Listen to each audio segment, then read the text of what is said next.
Lancement officiel hier à Rabat de la Skrindi Cup Maroc 2015, une compétition ouverte à tous les étudiants ingénieurs. Elle consiste en le développement d'applications mobiles embarquées pour la mise en place d'une intelligence numérique pour automobiles. Cela rentre dans le cadre de la voiture connectée marocaine. Profitant de cette occasion, Azdel Montasser Billah, le directeur général de l'Agence pour la réglementation des télécommunications, a exposé les avancées réalisées par le Maroc en matière de recherche et développement, tout en vantant la contribution de l'ANRT au développement du secteur. Et pour les intéressés, Jamel Benhamou, le directeur du Soft Centre à l'initiative du projet, nous explique les contours de cette compétition. Skrindi Cup, c'est une compétition qui est ouverte à tous les jeunes étudiants ingénieurs marocains en provenance de n'importe quelle école et université d'ingénieurs. C'est pour vous permettre de saisir une opportunité, à savoir développer des applications mobiles à forte valeur ajoutée en utilisant une plateforme innovante reconnue internationalement parlant Made in Morocco qui est Skrindi et qui permet à plus de 35 millions de développeurs web dans le monde qui ne maîtrisent pas le natif de générer des applications en mode native. Et ces applications mobiles qui seront à destination de la voiture connectée que vous voyez là, les gagnants seront primés par le jury lors du Divox Maroc, présidé par le Soft Centre. Elles seront présentées au Salon marocain de l'automobile du Maroc en 2016 avec l'AMICA.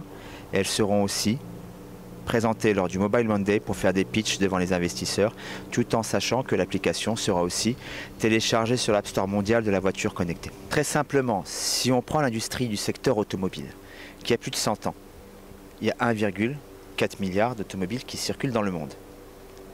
On est à 7 milliards de smartphones qui circulent dans le monde aujourd'hui. Donc ça, c'est le premier point.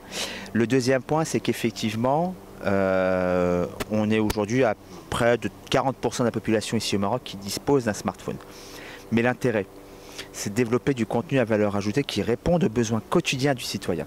Donc c'est là où on s'est dit on va mettre un focus là-dessus parce que nous avons de très bons ingénieurs développeurs, de très bons chercheurs et thésards dans les universités et que donc avec l'impulsion de la NRT et via l'entremise du Soft Centre, notre objectif a été d'accompagner ces startups à développer des applications mobiles innovantes. Le directeur des systèmes d'information CFAO Motors Maroc, qui porte le projet de la voiture connectée marocaine, était également présent hier et à en croire Hicham El Oufir, sa structure a un rôle à jouer.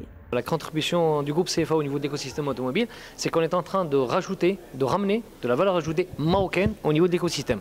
C'est-à-dire qu'on va parler service, on va parler software embarqué, on ne va plus vendre des véhicules tout simplement. L'objet industriel en tant que tel va évoluer en un objet software. Voilà.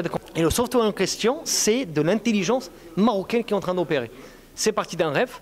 Maintenant, ça a été concrétisé depuis juin 2015, commercialisé au Maroc. Et maintenant, la moitié des importateurs marocains sont en train de faire la même chose. Et un partage d'expérience s'impose. Omar Ben Sharqi, le fondateur de Magnav, explique le travail engagé par son entreprise pour introduire l'innovation dans le secteur automobile. Magnav, son but a été initialement de produire des systèmes embarqués qui sont intégrés au tableau de bord.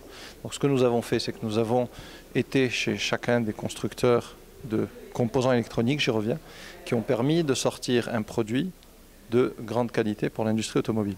Aujourd'hui, nous mettons ce dispositif, que ce soit chez CFAO, que ce soit aujourd'hui chez Global Engine sur la gamme Hyundai, ou que ce soit chez Auto sur la gamme Mitsubishi, ou que ce soit chez Sopriam sur la gamme Citroën, Peugeot au Maroc. C'est des choses qui sont concrètes, les produits sont mis à disposition des clients.